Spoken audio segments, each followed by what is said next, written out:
Ashton Kutcher is one of the investors into Uber. In fact, he has spent some of his hard-earned money into supporting the company, and as a result, he feels the need to defend Uber. Now, of course, this is a conflict of interest, but after Emil Michael, who's one of the executives at Uber, made a comment about how he should probably do some research into journalists' personal lives and air out their dirty laundry, Ashton Kutcher took it upon himself to support Michael's statements. In fact, here's what he had to say via Twitter. What's so wrong about digging up dirt on shady journalists? And they included Pando Daily, TechCrunch, and also Uber. And so he doesn't really get it. He also says, so as long as journalists are interested and willing to print half-truths as fact, we should question the source. So I'm curious to see what you have to say with him. Obviously, I disagree. I don't think you should dig dirt on journalists and do vindictive things just because they're critical of you and your company. Well, so of course he's wrong, and he's going to admit later that he's wrong. But I think that people are hyping it up a little too much, to be honest. And I'll tell you why.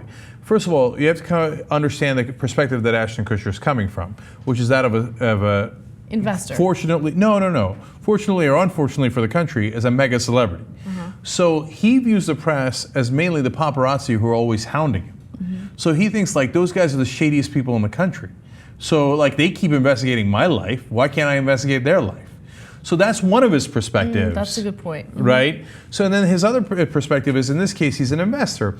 But he's not an investor, I think, that's been doing this a long time, is savvy enough to know that, hey, if I'm going to make a public statement about this company, I should let people know that I've got a conflict of interest here. He's an actor who happens to have an investment company, and he gets upset about this, and he says, oh, okay, and he jumps in there to defend Uber. And then people are like, hey, you might want to let people know you have money in Uber, so it's not like you're some objective dude. Yeah. And then later, he kind of acknowledges that, so I kind of want to let him off the hook. All right, so let me give you the last two tweets. In one tweet, he says that he speaks for himself, not for Uber. And then finally, here's his apology. He says, you are all right, and I'm on the wrong side of this. Ultimately, I just wish journalists were held to the same standards as public figures. So you're right. I think that is the perspective he's coming from. He's tired of like the smear campaign that he's probably had to deal with in the past because of whatever he's done in his life.